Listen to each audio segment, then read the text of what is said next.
C'est l'équivalent de 2 mois de pluie qui sont tombés en 24 heures. Les rivières qui sont sorties de leur lit, la mer qui a débordé, des vagues qui ont fini leur course sur les routes. Le sud-est de la France est ravagé. 4 personnes sont mortes, 2 disparues et des milliers de personnes sinistrées. Bonsoir Alix Roumaniac. Bonsoir. Vous êtes président de Prédict, c'est la filiale risque de Météo France. Vous êtes une sorte de vigie. Votre rôle, c'est d'alerter les entreprises, mais aussi les autorités quand la menace approche. Vous arrivez tout juste du sud de la France. Vous y étiez encore ce matin. Vous avez supervisé tout le week-end une cellule de crise.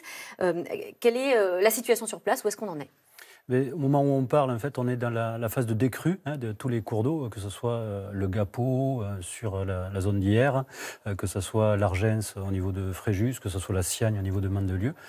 Donc les précipitations ont terminé, la mer s'est retirée, le vent du Nord a repris un peu le dessus, et on a l'écoulement des cours d'eau. Donc toutes les mairies qui avaient mis les gens en sécurité, toute la journée ont patrouillé pour petit à petit procéder au retour à la normale. Donc les habitants là peuvent retourner chez eux?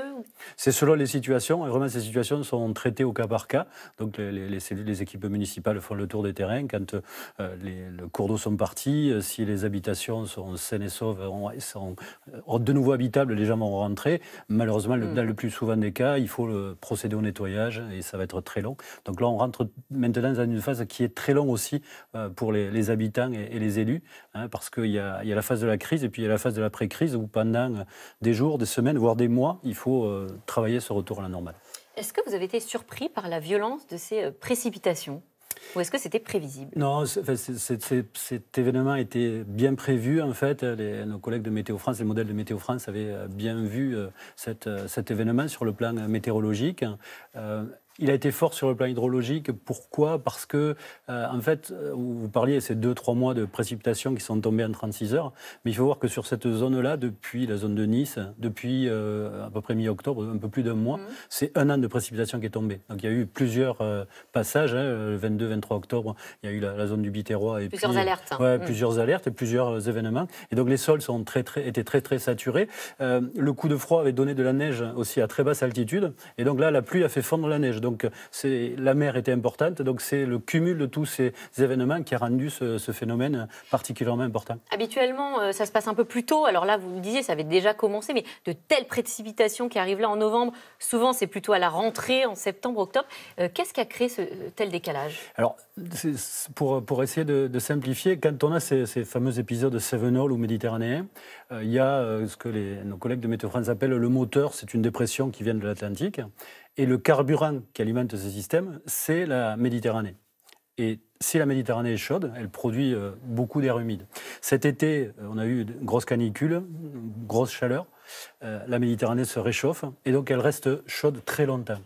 Donc le changement climatique, ce n'est pas 2030 ou 2050, on y est déjà depuis quelques années.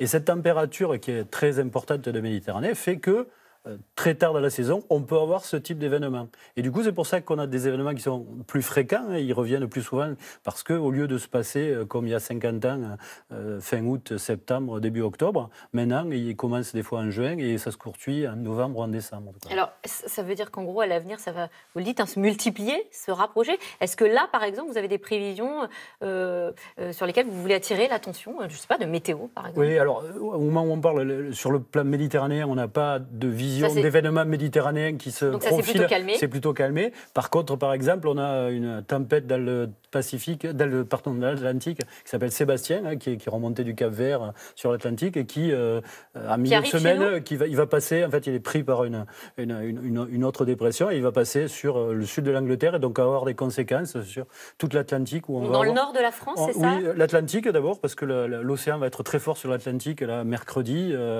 On a des coefficients de marée qui sont assez forts également, donc on peut avoir un coup de mer et puis il va remonter le long de la Manche et va donner des pluies et des coups de mer. Donc milieu de semaine et fin de semaine compliqué sur l'Atlantique et sur la Manche.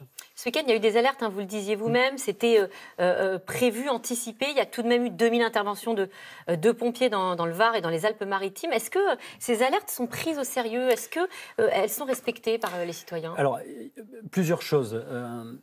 Là, ce qu'on a observé sur cet événement, c'est une évolution permanente en qualité de l'action des municipalités, des syndicats de bassins versants, des autorités, des citoyens. Toutes les communes qui ont été impactées, par exemple, là, ce week-end, avaient ce qu'on appelle un plan communal de sauvegarde, parce qu'elles avaient identifié les zones en danger, quelles sont les actions engagées. Et pourtant, il y a quand même eu des morts, il y a eu des pompiers par milliers, il y a des personnes qui prennent la route alors qu'on leur dit de ne pas prendre la voiture. Oui, alors c'est ça la dernière partie, c'est aller jusqu'aux citoyens. C'est toujours délicat à dire quand il y a des victimes, mais il faut éviter vraiment les attitudes dangereuses et les mises en danger.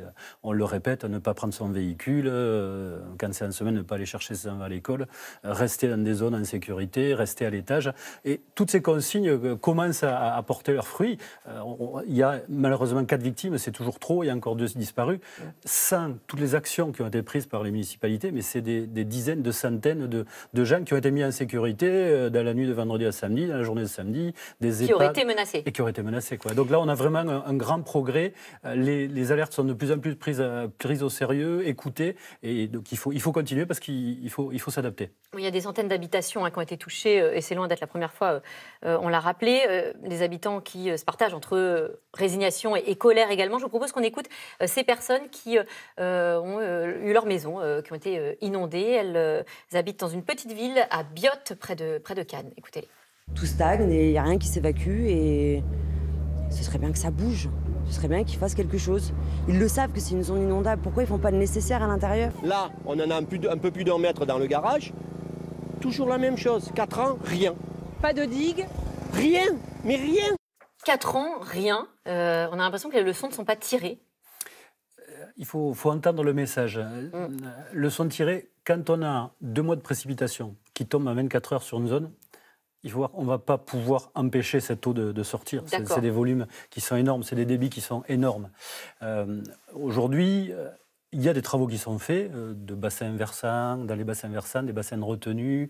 Bassins versants, ça veut dire des bassins en contrebas. Le bassin versant, en fait, c'est la zone où, quand une goutte d'eau tombe sur cette zone-là, elle va dans une rivière. Et donc, il y a des syndicats de bassins versants dans le département des Alpes-Maritimes, et notamment le SMIAGE qui s'est monté depuis 2 ans, qui fait les travaux, qui fait les digues.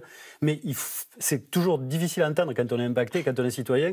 Le risque zéro n'existe pas et on ne peut pas limiter complètement ces actions-là. D'accord, le risque zéro n'existe pas, mais est-ce qu'on ne peut pas faire mieux? Le ministre de l'Intérieur lui-même a reconnu qu'il y avait, dit-il, des fautes d'aménagement.